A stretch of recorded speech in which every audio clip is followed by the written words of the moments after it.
Sebelum lanjut ke cerita selanjutnya, yuk subscribe dan like. Absen dulu di kolom komen ya ah. Langit sore itu berwarna jingga pekat, membiaskan sinarnya ke setiap sudut rumah sederhana yang Arini dan Bagas tempati. Arini baru saja selesai menyiram tanaman-tanaman hias di teras mungilnya, sebuah ritual harian yang memberinya ketenangan. Di tangannya, gemericik air dari selang terdengar seperti melodi yang menenangkan jiwa, kontras dengan riak-riak keresahan yang seringkali menggenang di hatinya. Keresahan itu punya satu nama, Ibu Retno, ibu mertuanya. 3 tahun sudah ia menikah dengan Bagas, dan selama itu pula ia merasa seperti seorang tamu di keluarga suaminya sendiri. Ibu Retno, dengan segala kelembutan palsunya, tak pernah benar-benar menerimanya. Selalu ada celah untuk sebuah sindiran, sebuah kalimat tajam yang dibungkus senyuman manis. Puncaknya selalu sama, pertanyaan kapan ia akan memberikan cucu. Rahimmu itu dirawat, Rin. Jangan cuma tanaman saja yang disuburkan.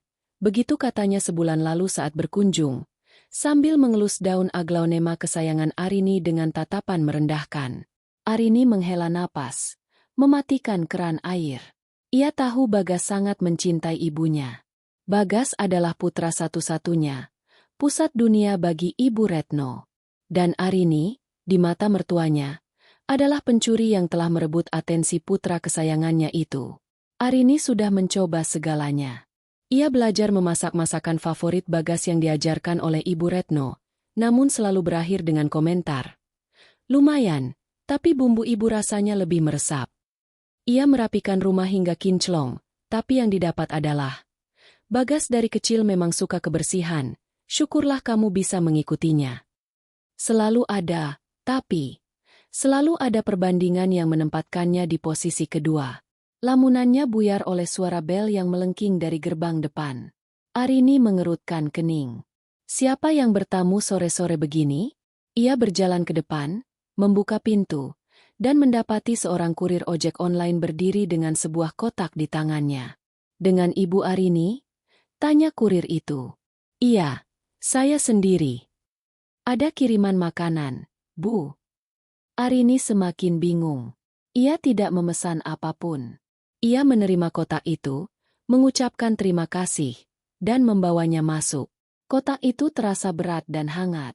Aroma rempah yang kaya langsung menyeruak begitu ia meletakkannya di atas meja makan. Aroma yang sangat ia kenal. Aroma rendang. Di atas kotak, secari kertas catatan tertempel. Tulisan tangan yang miring dan tegas itu adalah milik Ibu Retno. Arini membacanya pelan. Untuk anakku tersayang. Makan yang banyak, ya. Jantung Arini berdebar sedikit lebih cepat. Anakku tersayang. Bukan, untuk kalian berdua, atau untuk Bagas dan Arini. Selalu begitu. Seolah-olah Arini tidak ada, tidak terlihat. Tapi yang lebih aneh adalah gesturnya. Ibu Retno tidak pernah mengirimkan makanan. Biasanya, ia akan datang langsung, membawa rantang besar, lalu duduk dengan angkuh di ruang tamu sambil menunggu pujian dari Bagas. Mengirimkannya lewat kurir terasa begitu impersonal, begitu dingin. Rasa penasaran mengalahkan keheranannya. Arini membuka kotak itu. Di dalamnya, sebuah mangkuk keramik besar berwarna putih berisi rendang dengan potongan daging yang tebal dan kuah kental berwarna coklat kehitaman. Uap tipis masih mengepul, menyebarkan wangi kelapa sangrai, serai, dan lengkuas yang memabukkan. Itu adalah rendang andalan Ibu Retno, masakan yang bisa membuat Bagas makan 3 kali tambah. Untuk sesaat, secercah harapan muncul di hati Arini. Mungkinkah ini sebuah tanda perdamaian? Mungkinkah akhirnya ibu mertuanya mulai luluh dan mencoba membuka hati untuknya? Ia tersenyum tipis, membayangkan betapa senangnya Bagas nanti saat pulang kerja. Ia mengangkat mangkuk itu untuk memindahkannya ke dapur. Saat itulah hidungnya menangkap sesuatu yang lain. Sesuatu yang samar, nyaris tak terdeteksi di balik badai aroma rempah yang dominan. Bau yang ganjil. Bukan bau bumbu, bukan bau santan. Sedikit seperti bau apak, bercampur dengan aroma logam yang tipis, seperti bau obat gerusan yang coba disembunyikan. Arini berhenti melangkah. Ia mendekatkan hidungnya ke mangkuk, mencoba mengidentifikasi aroma aneh itu.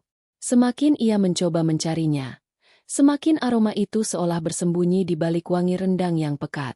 Mungkin hanya perasaannya saja? Mungkin bau dari kotak kardusnya? Ia meletakkan mangkuk itu di atas meja dapur. Matanya menatap lekat potongan-potongan daging yang gelap itu. Semuanya terlihat normal. Dagingnya empuk, bumbunya meresap sempurna, persis seperti rendang buatan Ibu Retno yang biasa ia lihat. Tapi firasatnya mengatakan ada yang tidak beres. Firasat seorang wanita, seorang istri, yang selama bertahun-tahun diasah untuk selalu waspada terhadap setiap gerak-gerik ibu mertuanya. Kehangatan dari mangkuk rendang itu terasa menjalar ke telapak tangannya. Namun hawa dingin justru merayap di punggungnya. Senyuman tulus yang tadi sempat terbit kini lenyap tak berbekas. Di dapur yang sunyi itu, Arini berdiri mematung. Di hadapannya, terhidang semangkuk rendang yang tampak begitu lezat dan menggiurkan. Namun di dalam hatinya, semangkuk rendang itu kini terlihat seperti sebuah kotak Pandora yang misterius dan mengancam. Kiriman tak terduga ini bukanlah sebuah tanda perdamaian. Arini yakin, ini adalah sebuah pesan. Dan ia harus mencari tahu apa arti pesan itu sebelum Bagas pulang. Suara deru motor Bagas yang mendekat memecah keheningan sore, menyentak Arini dari lamunannya yang kelam. Cepat-cepat ia mengatur ekspresinya, menghapus jejak kecurigaan dari wajahnya dan menggantinya dengan senyuman penyambutan yang biasa ia pasang.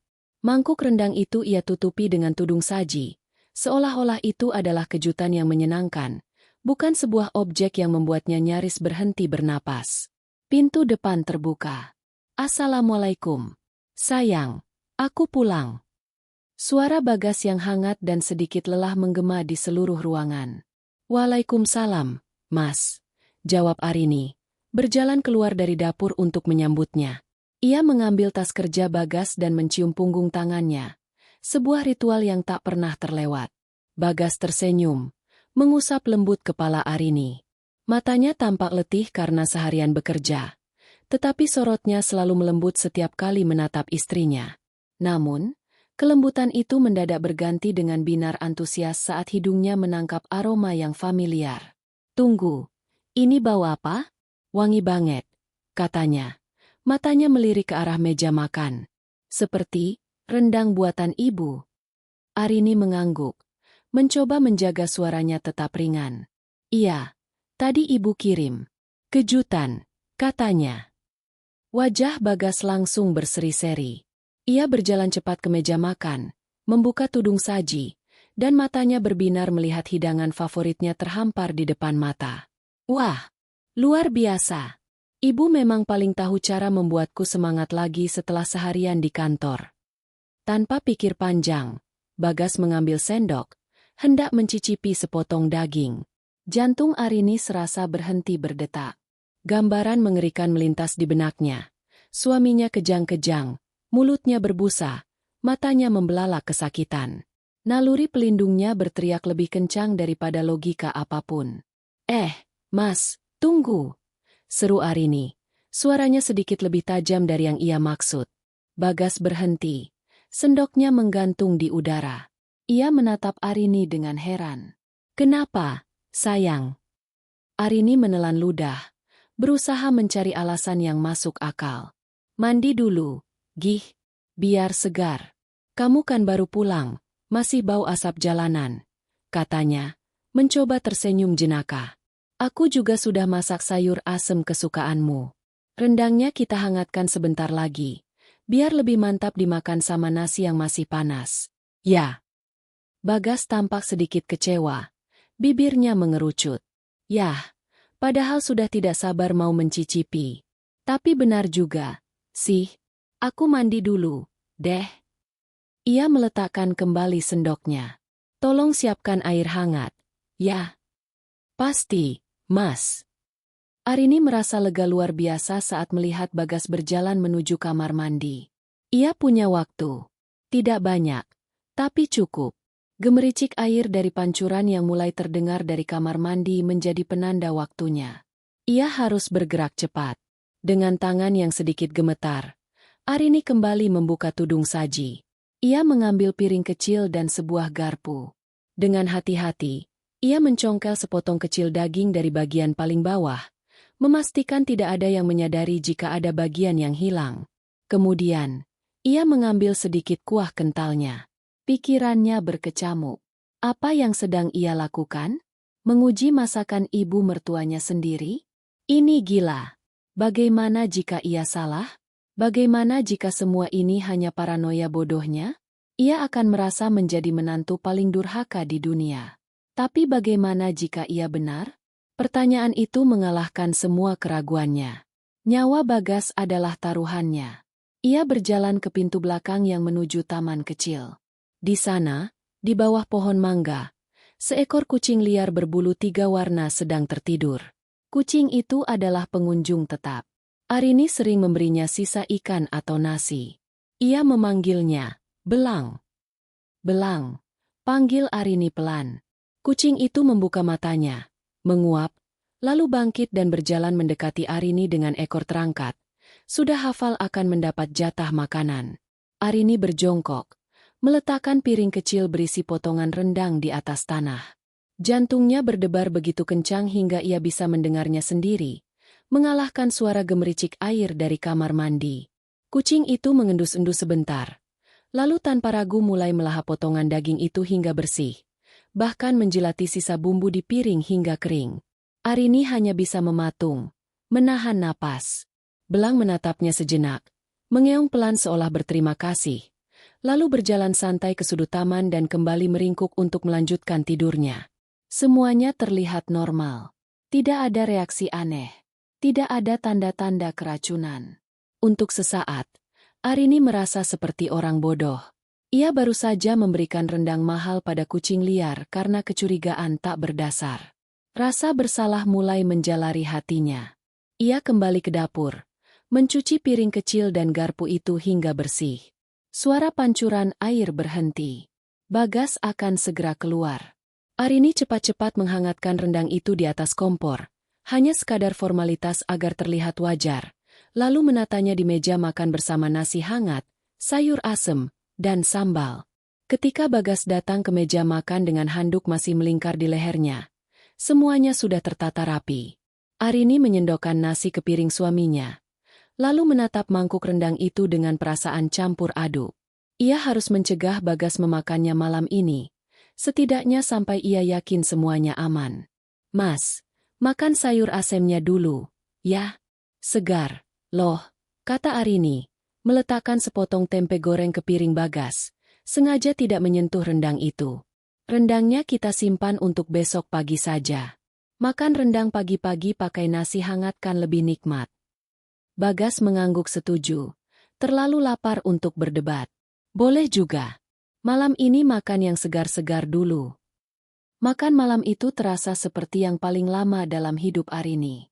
Ia hanya bisa tersenyum dan mengobrol seperti biasa, sementara matanya sesekali melirik cemas ke arah pintu belakang, ke arah taman di mana sang penguji rasa kecilnya sedang tertidur. Setiap kunyahan suaminya terasa seperti hitungan mundur, dan setiap detik yang berlalu terasa seperti siksaan. Malam itu, naluri seorang istri telah mengambil alih, dan ia hanya bisa berdoa semoga nalurinya salah. Arini tidak bisa tidur. Sepanjang malam ia hanya berbaring di samping Bagas yang sudah terlelap. Napasnya teratur dan dalam. Setiap kali ia mencoba memejamkan mata, bayangan mangkuk rendang dan wajah tersenyum ibu mertuanya seolah menari-nari di benaknya. Kecemasan menggerogotinya seperti asam, membuatnya terjaga dengan jantung berdebar. Apakah ia hanya berlebihan, paranoid, atau firasatnya benar-benar tajam?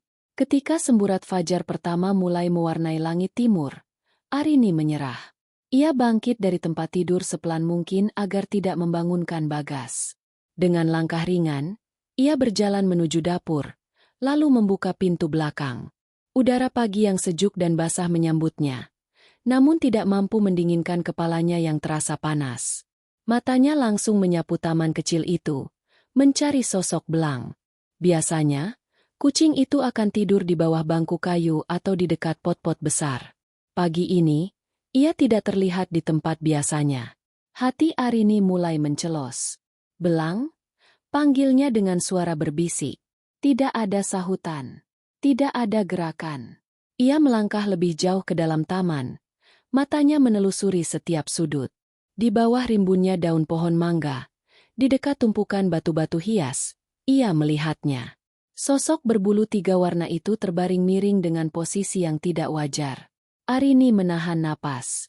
Kakinya terasa berat saat ia berjalan mendekat. Semakin dekat, semakin jelas pemandangan mengerikan itu. Belang tidak tidur. Matanya terbuka sayu, tubuhnya kaku, dan mulutnya sedikit berbuih kering. Kucing malang itu sudah mati. Dunia Arini seakan runtuh dalam sekejap. Udara di sekitarnya terasa menipis. Firasatnya benar. Kecurigaannya terbukti. Rendang itu beracun. Hawa dingin yang menusuk menjalari tulang punggungnya. Bukan karena udara pagi, melainkan karena kengerian yang baru saja menjadi nyata. Untuk beberapa saat, ia hanya bisa berdiri mematung, menatap bangkai kecil itu. Kemudian, gelombang emosi yang dahsyat menghantamnya. Pertama, rasa duka yang mendalam untuk makhluk kecil tak berdosa yang menjadi korban. Kedua, rasa takut yang melumpuhkan. Racun itu ada di dapurnya, di dalam mangkuk yang sama yang nyaris disentuh oleh suaminya. Ketiga, dan yang paling kuat, adalah kemarahan. Kemarahan yang membara, yang membakar habis semua rasa takut dan keraguannya. Bagaimana bisa seorang ibu melakukan ini? Bahkan jika racun itu ditujukan untuknya. Bagaimana jika Bagas yang memakannya? Apakah Ibu Retno tidak memikirkan kemungkinan itu? Atau, apakah ia memang tidak peduli? Pikiran itu begitu mengerikan hingga membuat perut Arini mual. Kebencian ibu mertuanya padanya ternyata sudah sampai pada titik di mana ia rela mempertaruhkan nyawa putra kandungnya sendiri. Air mata panas mulai menggenang di pelupuk mata Arini, tetapi ia menahannya. Ini bukan saatnya untuk menangis. Ini adalah saat untuk berpikir. Panik tidak akan menyelesaikan apapun. Melaporkannya ke polisi? Apa buktinya? Hanya seekor kucing liar yang mati. Tuduhannya akan dianggap sebagai fitnah menantu durhaka. Memberitahu Bagas? Suaminya itu pasti akan syok, dan kemungkinan besar akan membela ibunya, menganggap Arini salah paham. Ia tidak bisa mengandalkan siapapun. Ia harus menyelesaikan ini sendiri. Dengan tangan gemetar, Arini masuk ke gudang kecil di belakang rumah dan mengambil skop tangan. Ia kembali ke bawah pohon mangga dan mulai menggali lubang di tanah yang gembur. Setiap galian terasa seperti menancapkan skop ke dalam hatinya sendiri. Setelah lubang cukup dalam, ia membungkus tubuh kaku belang dengan beberapa lembar daun pisang kering, lalu menguburkannya dengan hati-hati. Ia menaburkan sedikit bunga Kamboja yang gugur di atas gundukan tanah kecil itu. Sebuah pemakaman rahasia untuk saksi bisu kejahatan ibu mertuanya. Setelah selesai, ia kembali ke dapur. Misinya belum berakhir. Ia membuka lemari es dan mengeluarkan mangkuk rendang itu. Aroma rempahnya kini terasa memuakan. Tanpa ragu, ia mengambil kantong plastik hitam besar. Dengan menggunakan sendok, ia mengeruk semua isi mangkuk, daging, bumbu kental, semuanya, ke dalam kantong plastik. Ia mengikat kantong itu rapat-rapat, lalu memasukkannya ke dalam kantong plastik kedua. Benda terkutuk itu harus lenyap tanpa jejak. Ia membawanya ke tempat sampah di depan rumah, menguburnya di bawah tumpukan sampah lain. Terakhir, mangkuk keramik putih itu. Mangkuk pemberian Ibu Retno saat mereka baru menikah dulu. Arini menatapnya dengan nanar. Benda ini adalah senjata pembunuhan yang gagal. Ia mencucinya berulang kali dengan sabun, menggosoknya hingga jari-jarinya memerah, seolah ingin menghapus bukan hanya sisa bumbu, tetapi juga jejak niat jahat yang melekat padanya. Setelah kering, ia meletakkannya kembali di rak piring, di antara piring-piring lainnya, seolah tidak pernah terjadi apa-apa. Saat fajar sepenuhnya merekah dan suara adzan subuh mulai terdengar, Arini selesai. Rasa takutnya telah menguap, berganti dengan ketenangan yang dingin dan solid. Ia bukan lagi Arini yang penakut dan selalu mengalah. Kematian seekor kucing telah membangkitkan sisi lain dari dirinya yang tidak pernah ia tahu ada. Seorang pejuang yang akan melakukan apapun untuk melindungi keluarganya. Ibu Retno telah memulai sebuah permainan berbahaya. Dan sekarang, Arini memutuskan, ia yang akan mengakhirinya. Ia akan melawan permainan ini, bukan dengan amarah dan konfrontasi, tetapi dengan cara yang lebih cerdas, lebih licik. Ia akan menggunakan senjata ibu mertuanya sendiri, kepalsuan. Pagi menjelang dengan kepura-puraan yang sempurna. Arini menyiapkan sarapan seolah tidak ada kejadian mengerikan beberapa jam sebelumnya. Aroma nasi goreng buatannya memenuhi dapur. Sengaja ia buat lebih wangi dari biasanya untuk menutupi jejak-jejak ketegangan. Ketika Bagas bangun dan masuk ke dapur, ia disambut dengan senyum hangat Arini dan meja makan yang sudah tertata. "Pagi, sayang," sapa Bagas sambil memeluk Arini dari belakang. "Wow, nasi goreng. Terus, rendangnya mana? Aku sudah siap-siap mau nambah 2 piring. Nih." Inilah saatnya. Arini sudah menyiapkan skenarionya. Ia membalikkan badan, memasang wajah sedikit cemas dan bersalah. "Itu dia, Mas. Maaf ya, rendangnya sudah aku buang." Kening Bagas berkerut. "Dibuang? Kenapa? Sayang banget, kan? Semalam, waktu Mas sudah tidur, aku iseng mencicipi sedikit. Rasanya agak aneh, Mas. Kayak ada bau langu gitu. Beda dari rendang ibu biasanya. Aku khawatir rendangnya sudah mulai basi. Mungkin karena pengirimannya kelamaan di jalan kemarin. Daripada nanti Mas sakit perut, lebih baik aku buang saja. Maaf, ya." Jelas Arini dengan nada penuh penyesalan. Setiap kata telah ia latih dalam benaknya. Cukup masuk akal untuk dipercaya. Namun tidak secara langsung menuduh Ibu Retno. Ekspresi kecewa jelas tergambar di wajah Bagas. Namun dengan cepat berganti menjadi pengertian. Ia mengusap pipi Arini. "Oh, begitu. Ya sudah. Tidak apa-apa, sayang. Kamu benar. Kesehatan nomor 1. Terima kasih sudah menjagaku." Ia lalu tersenyum kecil. "Tapi kasihan ibu. Sudah capek-capek masak. Nanti aku telepon deh. Bilang terima kasih sekaligus cerita kalau rendangnya mungkin basi." Jantung Arini berdebar kencang. Jangan, Mas. Cegahnya cepat. Nanti ibu sedih dan merasa bersalah." "Tidak usah dibahas, ya? Biar ibu tidak kepikiran. Nanti kalau kita ke rumah ibu, kita bilang saja rendangnya enak. Anggap saja ini rahasia kecil kita. Oke?" Bagas menatap istrinya. Rasa haru terpancar di matanya. "Kamu memang istri yang paling pengertian.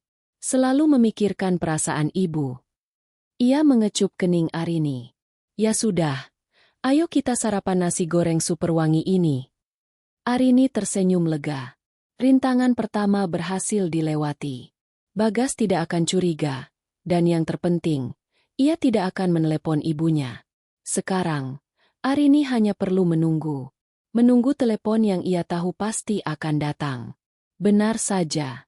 Saat mereka sedang menikmati sarapan, ponsel Arini yang tergeletak di meja berdering. Nama, ibu mertua, tertera di layar. Arini menarik napas dalam-dalam, mengumpulkan seluruh ketenangannya. Ia melirik Bagas, memberikan isyarat bahwa ia akan mengangkat telepon itu. "Halo, Assalamualaikum, Bu." Sapa Arini dengan suara yang dibuat seceria mungkin. "Waalaikumsalam, Arini." Suara Ibu Retno di seberang terdengar datar, tetapi Arini bisa menangkap nada antisipasi yang tersembunyi di baliknya. "Ibu cuma mau tanya, bagaimana rendang kiriman ibu kemarin?" Bagas suka. Inilah dia. Pertanyaan maut itu. Jantung Arini berdegup kencang, memompa adrenalin ke seluruh tubuhnya. Ini adalah panggungnya. Ia menatap Bagas yang sedang asyik makan, lalu menjawab dengan nada yang meluap-luap kegirangan. "Suka, Bu? Wah, lebih dari suka. Enak sekali," katanya. "Ini Mas Bagas di sebelah saya sampai senyum-senyum terus dari pagi." Arini sengaja mengeraskan suaranya. "Oh, ya." Suara Ibu Retno terdengar ragu. "Iya, Bu. Semalam itu Mas Bagas makannya lahap sekali. Sampai dihabiskan semua. Ludes tak bersisa di mangkuknya. Katanya, itu rendang ternak yang pernah Ibu buat seumur hidupnya. Bumbunya pas sekali, meresap sampai ke dalam. Terima kasih banyak ya, Bu." Ibu memang paling tahu kesukaan anak semata wayangnya. Arini melepaskan rentetan kebohongan itu dalam satu tarikan napas. Manis seperti madu namun berbisa seperti racun ular. Setiap kata ia rancang untuk menumbuhkan gambaran di benak ibu mertuanya. Putranya telah memakan habis semangkuk rendang beracun. Hening. Keheningan di ujung telepon terasa begitu pekat, begitu berat. Arini bisa membayangkan wajah Ibu Retno yang memucat. Matanya yang terbelalak ngeri. Tidak ada sahutan. Hanya terdengar suara napas yang tercekat. Detik-detik berlalu seperti keabadian. Bu? Halo? Bu? Apa ibu masih di sana? Pancing Arini, berpura-pura bingung. Terdengar suara berdehem yang dipaksakan. Ah, iya. Arini. Syukurlah kalau Bagas suka. Suara Ibu Retno terdengar gemetar, serak, dan kehilangan semua ketenangannya yang biasa. Ya, sudah. Ibu tutup dulu teleponnya. Assalamualaikum. Waalaikumsalam, Bu. Panggilan itu ditutup dengan tergesa-gesa. Arini meletakkan ponselnya kembali ke meja. Tangannya sedikit gemetar, tetapi senyum tipis tersungging di bibirnya. Sebuah senyum kemenangan yang dingin. Ia berhasil. Umpan telah dimakan. Ia baru saja menanam bom waktu di dalam pikiran ibu mertuanya sendiri. Kini, ia hanya perlu menunggu bom itu meledak. Di rumahnya yang besar dan sepi, Retno membanting teleponnya ke atas meja. Tangannya gemetar hebat. Kakinya mendadak terasa lemas seperti jeli. Ia terduduk di sofa empuknya, namun tidak merasakan sedikit pun kenyamanan. Ruangan berpendingin udara itu tiba-tiba terasa panas dan menyesakan. Keringat dingin sebesar biji jagung mulai membasahi pelipis dan tengkuknya. Sampai dihabiskan semua, ludes tak bersisa. Kalimat Arini yang ceria itu kini terdengar seperti gema lonceng kematian di telinganya. Dihabiskan oleh Bagas, putra satu-satunya, darah dagingnya. Tidak mungkin, bisiknya pada keheningan. Napasnya tersengal-sengal. Ia mencoba meyakinkan dirinya sendiri bahwa Arini pasti berbohong. Ya, menantu licik itu pasti sengaja mengerjainya. Ia tahu rencananya dan sekarang sedang membalikan keadaan. Tapi, bagaimana ia bisa tahu? Suara Arini di telepon tadi terdengar begitu tulus, begitu bahagia. Tidak ada sedikit pun nada sarkasme atau kepalsuan yang bisa ia tangkap. Pikiran Retno melayang pada bubuk putih yang ia campurkan ke dalam bumbu rendang. Bubuk itu ia dapatkan dari seorang kenalan lama, seorang penjual obat-obatan di pasar gelap. Dikatakan bubuk itu adalah racun tikus jenis baru, sangat kuat, tidak berbau, dan bekerja perlahan.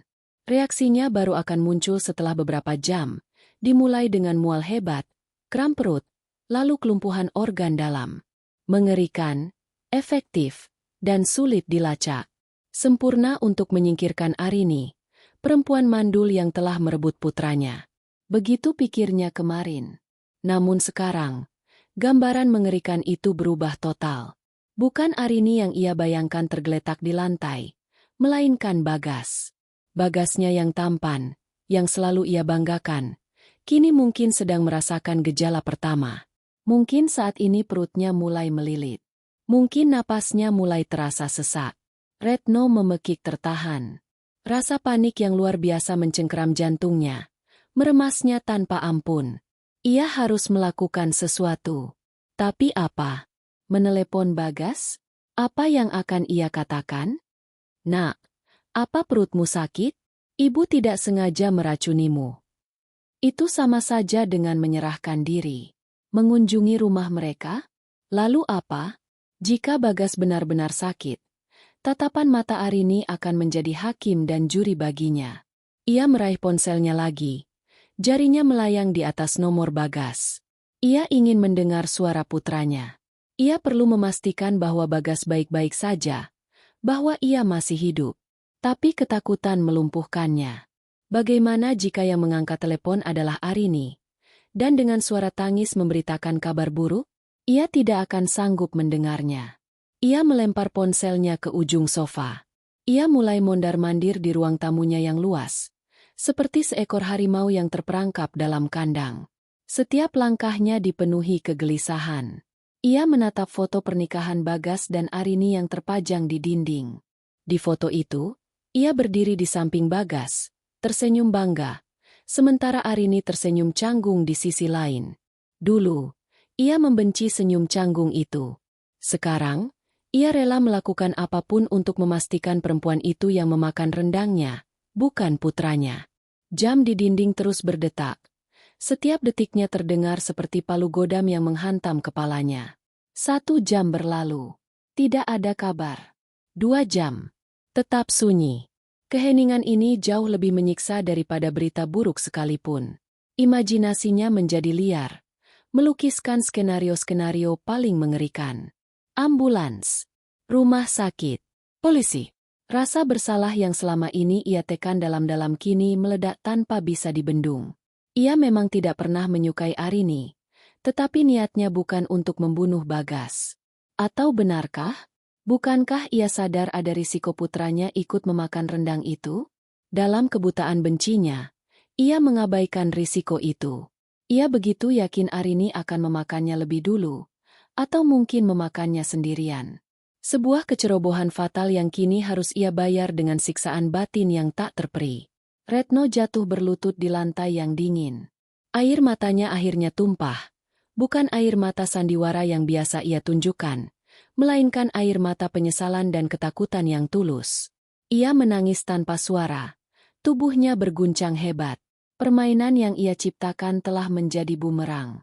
Jebakan yang ia pasang untuk menantunya kini menjerat dirinya sendiri. Dan ia terperangkap di dalamnya, sendirian, dalam penjara kepanikan yang ia bangun, menunggu kabar kematian putra yang paling ia cintai, yang ia bunuh dengan tangannya sendiri. 3 jam telah berlalu sejak panggilan telepon itu. 3 jam terasa seperti 3 dekade bagi Retno. Siksaan penantian itu akhirnya mencapai puncaknya. Ia tidak tahan lagi. Bayangan Bagas yang menderita terus menghantuinya, lebih nyata dari perabotan mewah di sekelilingnya.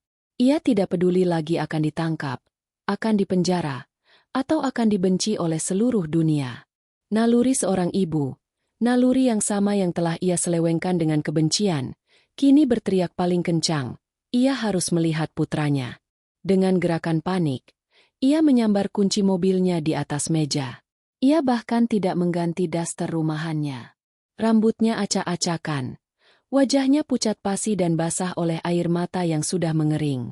Ia berlari keluar rumah, masuk ke dalam mobil, dan tancap gas meninggalkan halaman rumahnya yang asri. Perjalanan menuju rumah Bagas terasa kabur. Pikirannya dipenuhi oleh satu tujuan, sampai di sana secepat mungkin. Ia menerobos lampu merah, menyalip kendaraan lain dengan sembrono. Suara klakson yang memekakan telinga dari pengemudi lain tidak ia hiraukan. Di benaknya, hanya ada suara detak jam yang menghitung mundur sisa hidup putranya. Akhirnya, ia tiba di depan gang kecil menuju rumah Bagas dan Arini. Ia memarkir mobilnya dengan asal, lalu berlari menyusuri gang itu. Jantungnya berdebar begitu keras seolah akan meledak dari dadanya. Rumah itu terlihat begitu tenang. Tidak ada keramaian. Tidak ada mobil polisi. Tidak ada ambulans. Secercah harapan yang menyakitkan muncul, namun dengan cepat dipadamkan oleh kemungkinan terburuk. Mungkin semuanya sudah terlambat. Dengan tangan yang gemetar hebat, ia menekan bel di gerbang. Suaranya terdengar melengking di keheningan siang itu. Ia menunggu, setiap detik terasa menyiksa. Kemudian, pintu depan terbuka. Sosok Arini muncul. Arini tampak tenang. Terlalu tenang. Ia mengenakan pakaian rumah yang rapi. Rambutnya tergerai indah, dan wajahnya dihiasi senyum tipis yang sulit diartikan. Senyum itu tidak terlihat terkejut. Lebih seperti senyum seseorang yang sudah menduga kedatangannya. "Loh, Ibu? Ada apa siang-siang ke sini? Kok tidak telepon dulu?" Sapa Arini dengan nada yang lembut dan sopan. Seolah-olah ini adalah kunjungan biasa. Ketenangan Arini adalah tamparan keras bagi Retno. Itu tidak wajar. Jika suaminya sedang sekarat, seharusnya wanita ini menangis histeris, bukan menyambutnya dengan senyum. Di mana Bagas?" Tanya Retno, suaranya serak dan putus asa. Ia bahkan tidak membalas sapaan Arini. Matanya liar mencari-cari sosok putranya di belakang Arini. Arini tidak langsung menjawab. Ia hanya menatap ibu mertuanya dari ujung rambut hingga ujung kaki. Tatapannya dingin dan menusuk. Seolah ia sedang menikmati pemandangan wanita tua yang hancur di hadapannya. "Oh, Mas Bagas." Akhirnya Arini bersuara. Nadanya masih ringan. "Ada di dalam, Bu. Silakan masuk dulu." Arini membuka pintu lebih lebar, mempersilakan Retno masuk. Setiap langkah Retno terasa berat seolah kakinya terbuat dari timah. Ia masuk ke dalam rumah yang terasa dingin, meskipun udara di luar panas menyengat. "Di mana dia? Arini? Cepat katakan," desak Retno. Cengkeramannya pada tali tasnya mengerat hingga buku-buku jarinya memutih. Arini menutup pintu di belakang mereka, memisahkan mereka dari dunia luar. Suasana di dalam rumah mendadak menjadi tegang dan mencekam. Senyum di wajah Arini perlahan memudar, digantikan oleh ekspresi datar yang dingin. "Mas Bagas lagi istirahat di kamar, Bu," jawab Arini pelan. Setiap katanya terdengar seperti vonis. Katanya, semalam badannya mulai nggak enak. Perutnya melilit dan kepalanya pusing. Dunia Retno seakan berhenti berputar. Kalimat itu adalah konfirmasi dari mimpi terburuknya. Gejala-gejalanya cocok. Racun itu sedang bekerja. Putranya sedang sekarat di dalam kamar. Dan wanita di hadapannya ini begitu tenang. Kepalanya terasa ringan. Pandangannya mulai kabur. Suara Arini terdengar berdengung di telinganya. Kakinya tidak lagi mampu menopang berat tubuhnya yang rapuh. Lututnya melemas. Dan tubuhnya limbung ke depan. Tepat sebelum kegelapan menelannya sepenuhnya, hal terakhir yang ia lihat adalah wajah Arini. Wajah menantunya yang dulu selalu ia pandang rendah. Dan di wajah itu, untuk sepersekian detik, ia melihatnya dengan jelas. Sebuah senyum tipis. Bukan senyum keramahan, bukan senyum kepura-puraan, melainkan senyum kemenangan yang mutlak. Lalu, semuanya menjadi hitam. Aroma minyak kayu putih yang tajam menusuk hidung Retno, menariknya paksa dari kegelapan. Ia mengerjapkan matanya perlahan. Pandangannya yang kabur perlahan fokus pada langit-langit putih yang familiar. Langit-langit ruang tamu di rumah putranya. Kepalanya terasa berat dan berdenyut.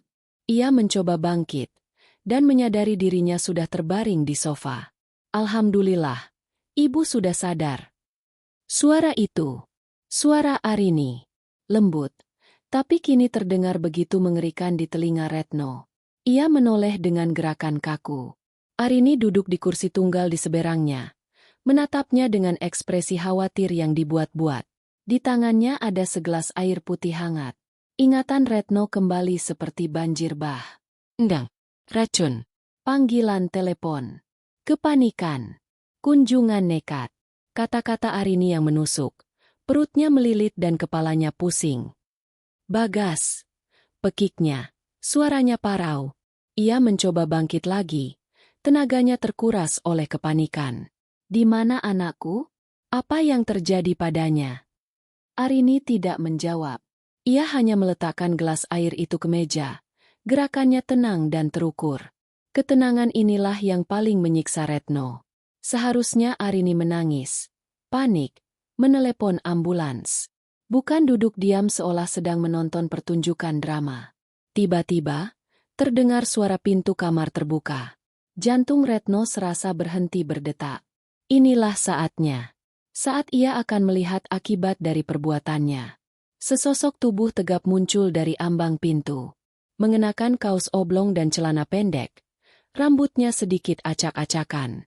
Wajahnya menunjukkan ekspresi bingung dan mengantuk. Itu Bagas. Hidup. Tanpa tanda-tanda kesakitan sedikit pun. "Loh, Ibu?"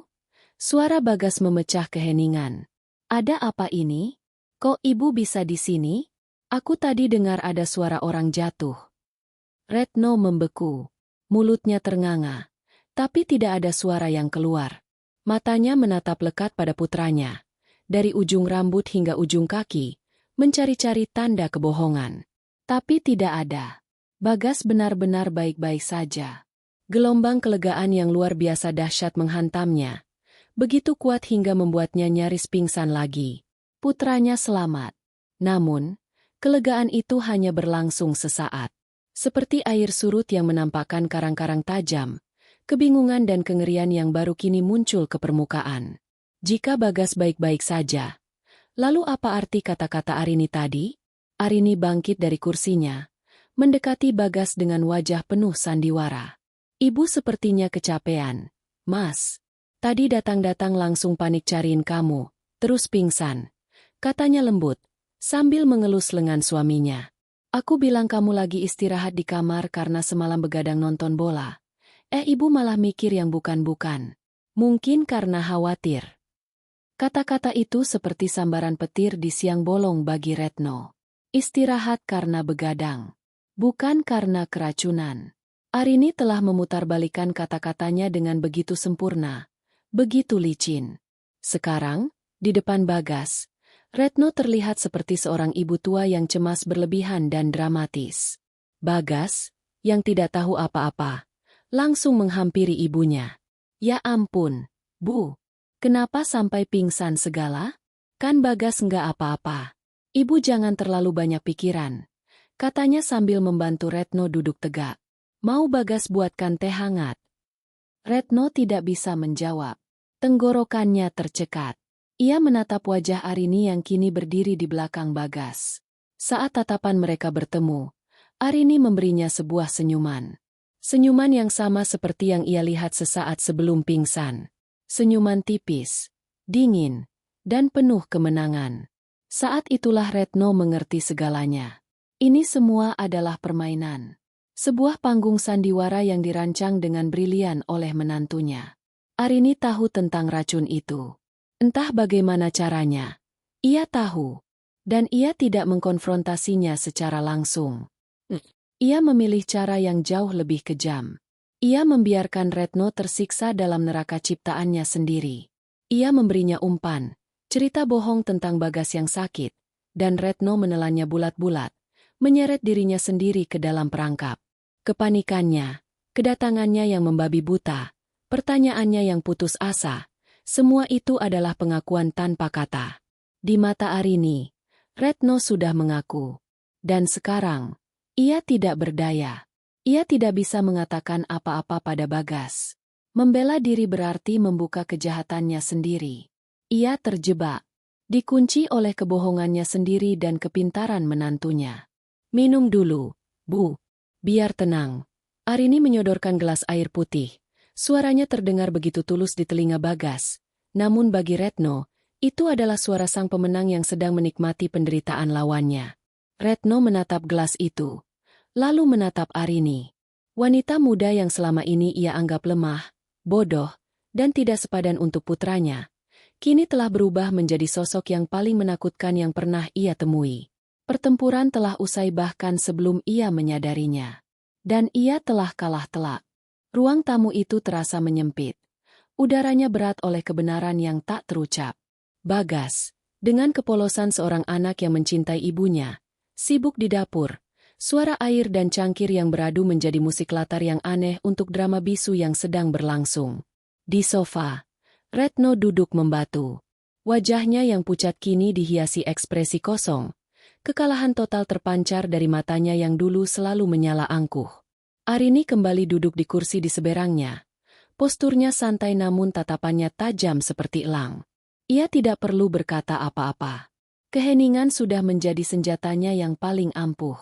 Setiap detik yang berlalu tanpa suara adalah siksaan bagi Retno, memaksanya untuk menghadapi monster yang telah ia ciptakan. Akhirnya, Retno tidak tahan lagi. Dengan suara bergetar, nyaris tak terdengar, ia berbisik. Bagaimana kau tahu? Arini tersenyum tipis, sebuah senyum tanpa kehangatan. Seorang istri punya naluri, Bu, terutama jika menyangkut keselamatan suaminya.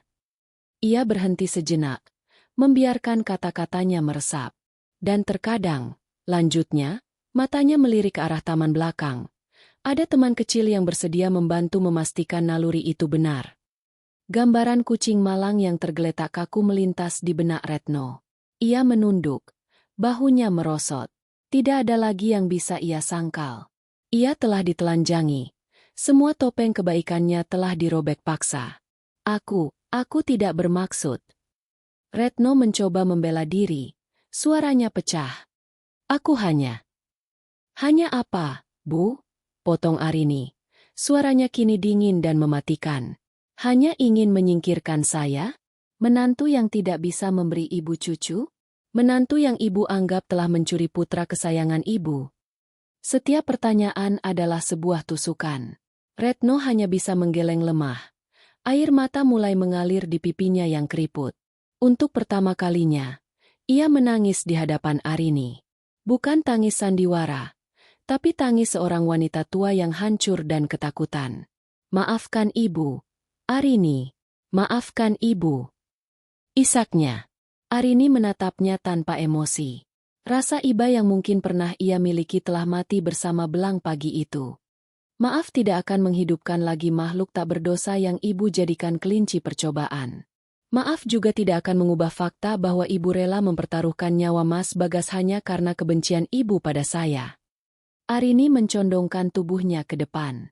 Saya bisa saja berteriak sekarang. Memanggil Mas Bagas dan menceritakan semuanya. Tentang rendang, tentang racun, tentang kucing yang mati. Kira-kira, apa yang akan dia lakukan, Bu? Apa putra kesayangan ibu itu akan tetap memandang ibu dengan tatapan memuja yang sama? Ancaman itu menggantung di udara. Lebih menakutkan daripada pisau di leher. Kehilangan cinta dan rasa hormat Bagas adalah hukuman yang lebih buruk dari penjara bagi Retno. Ia menatap menantunya dengan tatapan memohon. Jangan, Arini. Ibu mohon, jangan. Arini bersandar kembali, mengambil napas dalam-dalam. Inilah saatnya. Saya tidak akan memberitahunya. Bukan karena saya kasihan pada ibu, tapi karena saya tidak ingin menghancurkan hatinya. Saya tidak ingin dia tahu bahwa ibu yang paling ia cintai di dunia ini sanggup melakukan hal sekeji itu. Ketenangan kembali menyelimuti Arini. Tapi ini ada harganya, Bu. Mulai hari ini, ibu tidak akan lagi ikut campur dalam rumah tangga kami. Tidak ada lagi sindiran. Tidak ada lagi kunjungan mendadak. Tidak ada lagi pertanyaan kapan saya akan hamil. Ibu akan menjadi mertua yang baik dari kejauhan. Ibu paham. Itu bukanlah sebuah permintaan, melainkan sebuah perintah. Sebuah kesepakatan yang dibuat di bawah tekanan, di mana satu pihak memegang semua kartu. Retno, dengan sisa-sisa harga dirinya yang telah hancur lebur, hanya bisa mengangguk pasrah. Saat itu, Bagas kembali dari dapur sambil membawa secangkir teh hangat. Ini, Bu, tehnya diminum dulu. Masih panas, katanya dengan senyum tulus. Ia melihat ibunya yang menangis dan Arini yang menatap dengan cemas. Lalu menoleh pada istrinya. Kamu nggak apa-apa, kan, sayang? Pasti kaget juga ya lihat ibu tiba-tiba pingsan. Arini tersenyum pada suaminya. Senyum yang kini kembali hangat dan penuh kasih. Nggak apa-apa, Mas. Aku cuma khawatir sama ibu. Ia lalu menoleh pada Retno. Ibu istirahat saja dulu di sini. Nanti kalau sudah baikan, biar Mas Bagas yang antar pulang. Retno menggeleng cepat. Ia harus pergi dari rumah ini. Setiap detik terasa seperti bara api. Tidak usah. Ibu sudah baikan. Ibu mau langsung pulang saja, katanya sambil berusaha berdiri dengan kaki yang masih gemetar. Bagas mencoba menahannya, tapi Retno bersikeras. Ia berjalan tertatih menuju pintu, tidak berani lagi menatap wajah Arini maupun Bagas. Saat ia membuka pintu, ia menoleh ke belakang sekali lagi. Ia melihat Arini berdiri di samping Bagas, mengelus lengan suaminya dengan lembut. Dalam sekejap, Retno melihat gambaran yang selama ini ia takuti. Putranya telah sepenuhnya menjadi milik wanita lain. Dan kini, ia sadar, ia sendirilah yang telah menyerahkannya. Dengan langkah berat, ia keluar dari rumah itu, meninggalkan di belakangnya keheningan yang menyimpan rahasia kelam mereka. Bulan-bulan berikutnya berlalu dalam keheningan yang aneh. Kesepakatan tak terucap hari itu benar-benar dipatuhi. Ibu Retno seolah menghilang dari kehidupan mereka. Tidak ada lagi telepon harian yang menanyakan Bagas sudah makan apa. Tidak ada lagi kunjungan mendadak di akhir pekan dengan alasan, Kangen anak. Tidak ada lagi kiriman makanan. Rumah tangga Arini dan Bagas tiba-tiba terasa begitu damai, begitu lapang, tanpa bayang-bayang intervensi mertuanya. Bagi Arini, kedamaian itu terasa manis sekaligus getir. Di satu sisi, ia bisa bernapas lega. Ia bisa memasak apapun yang ia suka tanpa khawatir dibanding-bandingkan. Ia bisa menata rumah sesuka hatinya tanpa ada komentar sinis. Ia dan Bagas menjadi lebih dekat, menikmati waktu berdua tanpa gangguan. Namun di sisi lain, ada sebuah tembok tak kasat mata yang kini berdiri di antara dirinya dan suaminya. Tembok itu terbuat dari rahasia besar yang ia simpan sendirian. Kemenangannya terasa hampa karena ia tidak bisa membaginya dengan siapapun, terutama dengan orang yang paling ia lindungi. Bagas, tentu saja, menyadari perubahan itu. "Ibu aneh ya, sayang, akhir-akhir ini," katanya pada suatu malam saat mereka sedang bersantai di teras. Di telepon jawabnya singkat-singkat. "Diajak ke sini alasannya selalu sibuk." "Apa ibu marah sama kita?" "Ya." Arini yang sedang menyandarkan kepalanya di bahu Bagas, hanya tersenyum tipis. "Mungkin ibu cuma mau kasih kita privasi, Mas. Mungkin beliau sadar kita sudah dewasa dan bisa mandiri." Jawabnya hati-hati. "Iya, sih. Tapi rasanya aneh saja. Biasanya kan ibu yang paling heboh," gumam Bagas. Tatapannya menerawang. "Semoga ibu sehat-sehat saja." Hati Arini terasa sedikit teriris mendengar nada khawatir dalam suara suaminya. Ia telah melindungi Bagas dari kebenaran yang menyakitkan, tetapi sebagai gantinya, ia memberinya kebingungan dan rasa cemas. Inikah harga yang harus ia bayar? Kehidupan terus berjalan. Suatu pagi, sekitar 2 bulan setelah insiden itu, Arini merasakan sesuatu yang berbeda pada tubuhnya. Ia merasa mual saat mencium aroma kopi yang diseduh Bagas. Aroma yang biasanya ia sukai. Kepalanya terasa pusing dan tubuhnya cepat sekali lelah. Awalnya, ia mengira hanya masuk angin biasa atau kelelahan. Tapi ketika gejala itu terus berlanjut selama seminggu, sebuah kemungkinan yang dulu terasa mustahil mulai menyelinap ke dalam benaknya. Dengan jantung berdebar, ia pergi ke apotek sepulang dari pasar dan membeli sebuah alat tes kehamilan. Ia menunggu hingga Bagas berangkat kerja untuk menggunakannya. Di dalam keheningan kamar mandi, ia menatap benda kecil di tangannya itu seolah sedang menatap takdirnya. Beberapa menit terasa seperti selamanya. Lalu, hasilnya muncul. 2 garis. Jelas, tegas, dan tidak terbantahkan. Arini terduduk di lantai kamar mandi yang dingin. Tangannya gemetar, bukan karena takut, melainkan karena gelombang emosi yang begitu dahsyat. Air mata kebahagiaan mengalir tanpa bisa ia bendung. Ia hamil. Setelah 3 tahun penantian, setelah semua cemoohan dan sindiran, Tuhan akhirnya menjawab doanya. Ia mengusap perutnya yang masih rata dengan perasaan haru yang meluap-luap. Di dalam dirinya, ada kehidupan baru yang sedang bertumbuh. Keajaiban kecil miliknya dan Bagas. Ia tidak sabar untuk memberitahu Bagas. Ia membayangkan wajah suaminya yang akan berseri-seri, pelukannya yang erat, dan impian mereka yang akhirnya menjadi nyata. Kebahagiaan ini begitu murni, begitu sempurna. Namun, di tengah euforianya, sebuah pikiran dingin menyusup masuk. "Ibu Retno, apa yang akan terjadi jika ibu mertuanya tahu?" Ini adalah cucu yang selama ini ia dambakan, yang ia jadikan alasan untuk membenci Arini. Apakah berita ini akan meluluhkan hatinya? Ataukah justru akan memicu babak baru dalam permainan mereka? Kehamilan ini, yang seharusnya menjadi jembatan perdamaian, kini terasa seperti bom waktu. Kedamaian yang telah ia bangun dengan susah payah terasa begitu rapuh. Lembaran baru dalam hidupnya baru saja terbuka, namun ia tahu, halaman-halaman berikutnya tidak akan mudah untuk ditulis. Arini menatap pantulan dirinya di cermin. Wajahnya basah oleh air mata, namun matanya memancarkan kekuatan baru. Ini bukan lagi hanya tentang melindungi suaminya. Kini, ada nyawa lain yang harus ia jaga. Nyawa anaknya. Dan untuk itu, ia siap menghadapi apapun, termasuk badai yang mungkin akan datang dari arah yang sudah ia duga. Malam itu, Arini menyiapkan kejutan kecil. Ia meletakkan hasil tes kehamilan di dalam sebuah kotak perhiasan kecil dan memberikannya pada Bagas saat suaminya itu baru saja selesai mandi. Wajah Bagas yang semula bingung berubah menjadi takjub, lalu pecah dalam kebahagiaan murni saat ia mengerti apa yang dilihatnya. Ia mengangkat Arini, memutarnya dengan tawa yang menggema di seluruh rumah, sebelum akhirnya memeluknya erat dan menenggelamkan wajahnya di lekuk leher istrinya, membisikkan kata terima kasih berulang kali.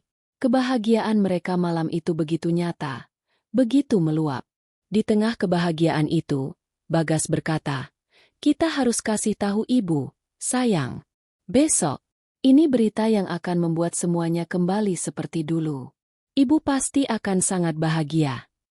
Arini tahu momen ini akan datang. Ia menarik napas dalam-dalam. "Iya, Mas. Besok kita ke rumah ibu." Keesokan harinya, mereka berkendara menuju rumah Retno. Rumah besar itu tampak lebih sepi dari biasanya. Taman yang dulu terawat rapi kini sedikit terbengkalai. Saat mereka masuk, mereka menemukan Retno di ruang tengah, sedang melamun menatap jendela. Wanita itu tampak jauh lebih tua dari beberapa bulan lalu. Tubuhnya lebih kurus, rambutnya lebih banyak dihiasi uban, dan sorot matanya yang dulu tajam kini meredup. Melihat kedatangan mereka, Retno tampak terkejut, lalu cemas. "Bagas? Arini? Ada apa?" Bagas tidak sabar menahan berita bahagianya. Ia menarik tangan Arini dan tersenyum lebar. "Bu, kami bawa kabar gembira. Arini hamil. Ibu akan jadi nenek." "Hening." Retno tidak bereaksi. Matanya terpaku pada perut Arini yang masih rata, seolah mencoba melihat keajaiban yang tersembunyi di baliknya. Kemudian, pandangannya beralih ke mata Arini. Di sana, ia tidak melihat kemenangan atau kesombongan, hanya ketenangan seorang calon ibu. Sesuatu dalam diri Retno akhirnya pecah. Beban rasa bersalah yang ia pikul sendirian selama berbulan-bulan, ketakutan akan dosa yang tak terampuni, dan kini, berita tentang kehidupan baru yang murni, semua itu menghantamnya secara bersamaan. Lututnya melemas dan ia jatuh berlutut di lantai. "Bu," pekik Bagas, panik melihat ibunya. Tapi Retno tidak pingsan. Ia menangis. Tangisan yang parau, penuh penyesalan, yang datang dari lubuk hatinya yang paling dalam. "Maafkan ibu, Nak. Maafkan ibu." Isaknya, bukan pada Bagas, tapi pada Arini.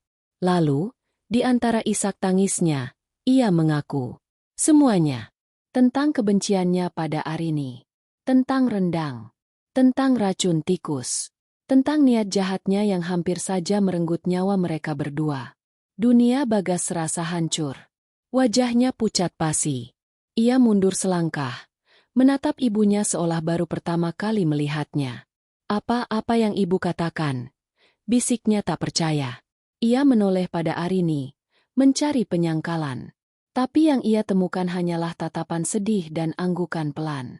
Rahasia itu akhirnya terungkap. "Kenapa, Bu? Kenapa?" tanya Bagas. Suaranya bergetar menahan sakit hati yang luar biasa. "Karena ibu buta, Nak. Ibu buta oleh kebencian dan keegoisan," raung Retno. "Ibu tidak pantas jadi ibumu. Ibu tidak pantas jadi nenek." Melihat suaminya yang hancur dan ibu mertuanya yang berantakan, Arini melangkah maju. Ia berjongkok di depan Retno, mengabaikan keterkejutan Bagas. "Sudah, Bu," kata Arini pelan. Suaranya mantap. Ia menoleh pada Bagas. "Aku tidak pernah memberitahumu, Mas, karena aku tidak ingin hatimu hancur seperti ini. Aku ingin melindungimu dari kebenaran ini." Ia kembali menatap Retno. "Apa yang ibu lakukan itu salah. Sangat salah.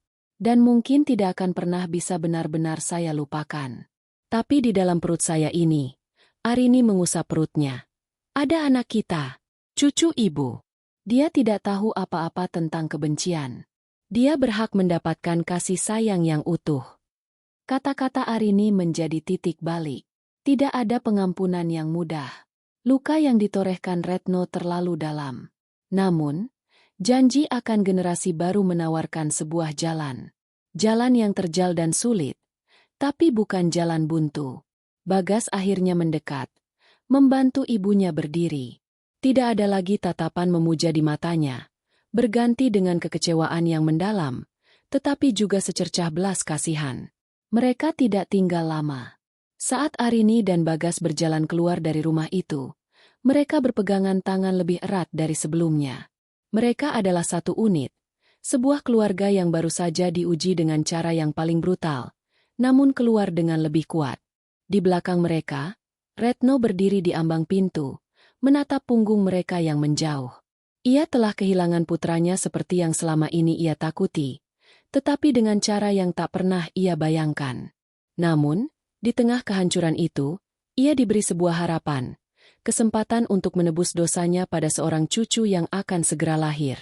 Semangkuk rendang beracun itu telah menjadi akhir dari sebuah era kebencian, dan kini menjadi awal dari sebuah pertobatan yang panjang.